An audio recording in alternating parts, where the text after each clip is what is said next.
Tu as entendu parler de la machine d'Anticythère? Alors, Anticythère, qu'est-ce que c'était? C'était un bateau qui a coulé dans le golfe de la Grèce, dans un des golfes de la Grèce, en Méditerranée. Et donc, en coulant, ce bateau avait une fabrication horlogère très, très, très, très développée, c'est-à-dire très ancienne et très développée.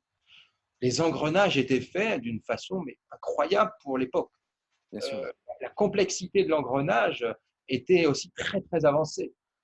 Et on a montré ça à des grandes maisons d'horlogerie qui ont dit mais non, c'est pas possible, à l'époque, on ne connaissait pas tel mécanisme, on ne savait pas réaliser des roues dentées de cette précision, etc., etc. Et donc, ça a fait l'objet d'une exposition et d'une recherche. Qu'est-ce que ça veut dire? Ça veut dire que finalement, à travers le temps, à travers le custom, à travers une demande individuelle qui peut s'être faite il y a des siècles, on peut sortir du temps et atteindre une performance gigantesque pour l'époque qui va faire évoluer les autres métiers. Bien sûr, ouais, ouais. Donc à ce moment-là, ce n'est pas seulement le luxe pour dire on a fait le plus beau, mais on a trouvé, on a créé quelque chose de nouveau. C'est une création pure. Ce n'est pas une interprétation ou une variation.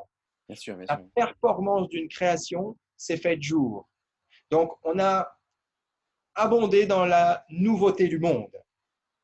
Et dans ces moments-là, il y a une sorte de moment, je dirais, de fulgurance créative. On peut appeler ça le génie chez le créateur, chez le bijoutier. On peut appeler ça le talent. Je ne sais pas.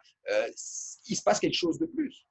Et je dirais que le luxe permet de créer le, sans jeu de mots, le confinement fertile pour protéger le génie de l'agitation du monde du dehors afin qu'il puisse se concentrer sur l'exact objet de sa quête. Ouais, ouais, ouais. Oui, et ça c'est génial comme sujet parce que ça rejoint sur plein de domaines liés au luxe où en fait le vrai luxe il tend à être artistique et il tend à être dirigé par la personne qui réalise, c'est-à-dire en fait où elle est dans son propre dans son propre imaginaire sans penser à, la commercialisation en fait. Ça c'est son dernier souci. Donc quand on fait ça et qu'on est dans le luxe, c'est-à-dire qu'on va créer quelque chose où il y a des moyens, on a beaucoup plus d'horizons, beaucoup plus d'espace pour créer. Et ça me fait un peu penser à la Formule 1 un peu. Les budgets en Formule 1 sont tels que les développements technologiques de l'automobile, souvent, viennent de la Formule 1. Parce qu'ils ont les moyens, et puis en fait, ils recherchent une telle perfection qu'ils découvrent des technologies qui seront après adaptées dans la masse. Et c'est un petit peu ça, je pense que tu voulais expliquer. Et dans le luxe, c'est génial d'avoir cette possibilité.